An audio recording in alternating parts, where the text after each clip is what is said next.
In this video, I want to talk about how you can go about catching the biggest bass of your life. Now, this is an easy process to understand, but it's not always easy to carry out. But I have basically 5 things that I think are extremely important when it comes to catching the biggest bass of your life that we're going to talk about. Now, before we get into the video, this one's brought to you by my apparel company, Fin Fishing. Right now, we are kind of in the stretch between Black Friday and Cyber Monday, and I have a lot of deals going on over at Fin Fishing right now. First of all, almost everything on the website is 20% off. A few items are 30% off, including some of the USA-made sun shirts, bass hats, the all-new duck shorts. A lot of things are on sale, and every single person who orders between now and the end of Cyber Monday is going to receive a free lure of some sort. I have a giant box here full of a ton of random baits that I'm going to be putting in every single order. So you're going to get a free mystery order. Also, everyone who orders between now and the end of Cyber Monday is going to be put in a drawing to win this rod right here. This is a Arc Cobb Series rod. It's a little skipper rod, 6 foot 10 inch, medium heavy, a great all around rod that you can use for a lot of different techniques. So all you got to do, purchase something. You may buy the cheapest thing on the website and you may end up with a rod in your hand. So anyways, I'm going to leave some links down below in the description. Shopping at Fin Fishing is truly the best way to help support this channel. I greatly appreciate all of you who have done so. All right, let's talk about catching the biggest bass of your life. Now, this is something that in 2025, I really want to break my PB.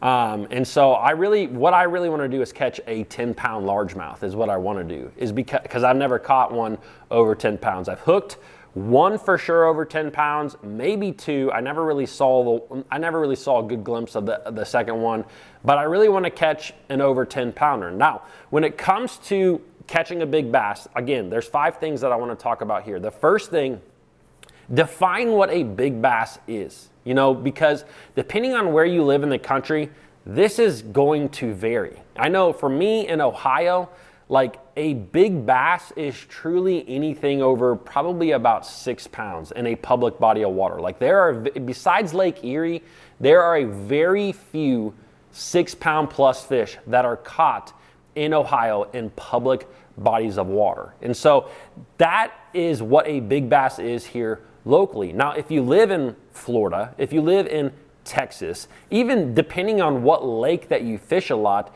a big fish can mean a number of different things. A big fish may be 12 pounds to you. A big fish may be 14 pounds to you. It really just kind of depends on the fisheries that you fish. But I think that it's important to understand, and it's important for every angler to not be trying to chase some, world record or ginormous bass when it's simply never going to happen in the state or in the body of water that you're fishing, which actually brings me to tip number 2 when it comes to catching a big bass. You got to fish where big fish live. Like, simple as that. I know for me, if I want to catch a 10-pounder this year, it's not going to happen in Ohio. Like, there are a few lakes that are within 4 hours of me outside of Ohio that may have a 10-pounder, but for the most part, I'm probably going to have to go down south. And I'm really thinking about coming to Texas, maybe to do that. We all know how good of a fishery Texas is, how many big bass there are, how the DNR really puts effort into growing big bass.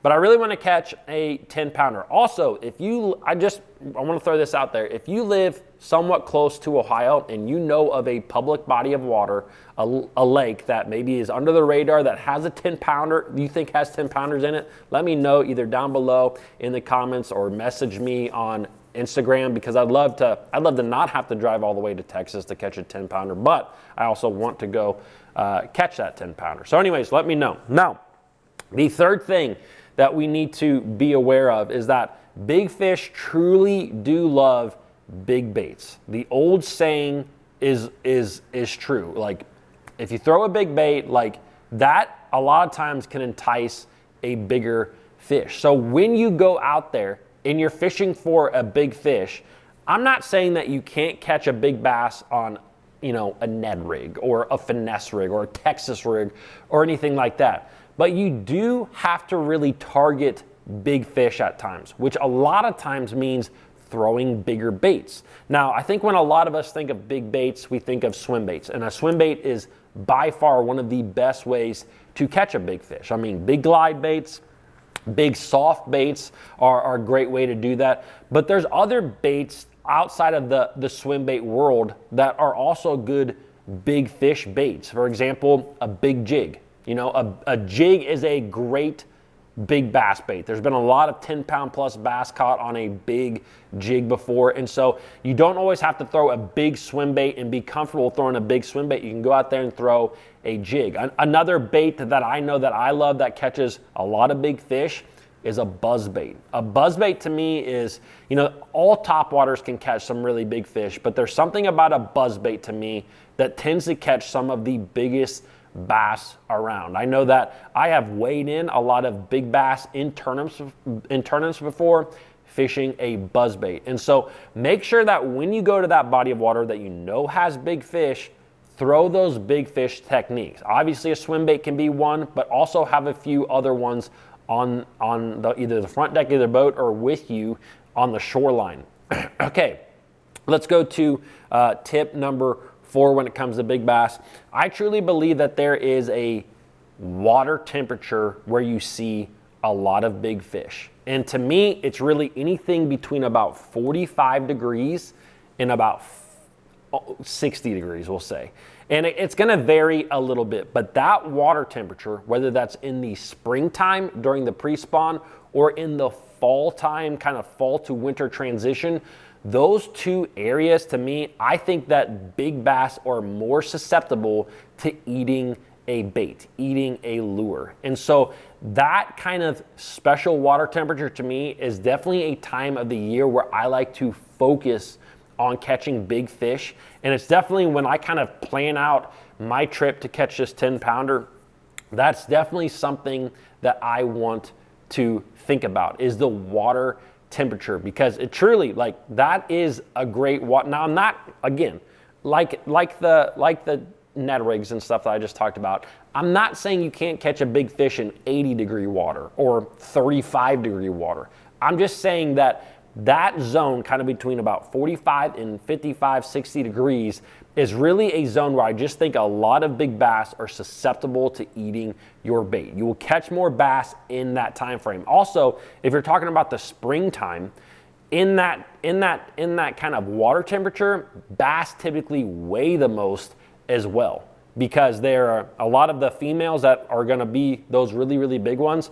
They have a lot of eggs and they are big. So an 8-pounder or a 10-pounder in that, you know, springtime or even in that later fall time may only weigh 5 or 6 pounds throughout the rest of the year. So it's a great time, again, to catch a big bass. I know for me, the biggest bass that I ever caught was an 8.4 here in Ohio. It came on a chatterbait and it was pre-spawn. The sucker was super fat, super girthy, and so that is a time frame that you definitely want to target. Now, tip number 5 when it comes to catching the biggest bass of your life, you have to make sure that you're geared up for a big bass. No matter what you are throwing, you really have to think of the top end of the fish that you are about to catch, if that makes sense. A lot of times in the bass fishing realm, we may kind of gear up for like the average fish.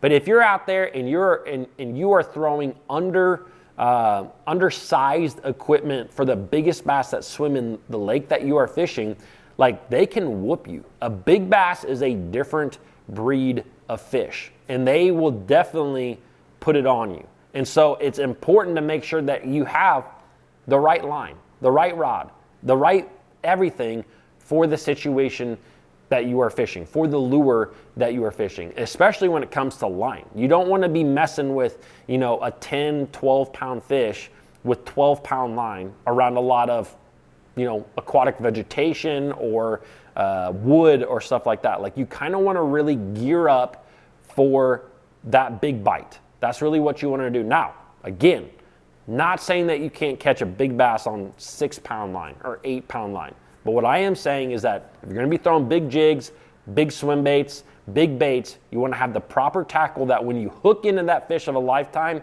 you will be able to land that fish. Very, very important. All right, guys, hope you enjoyed this video. Don't forget to check out that fin gear, and I will see you tomorrow.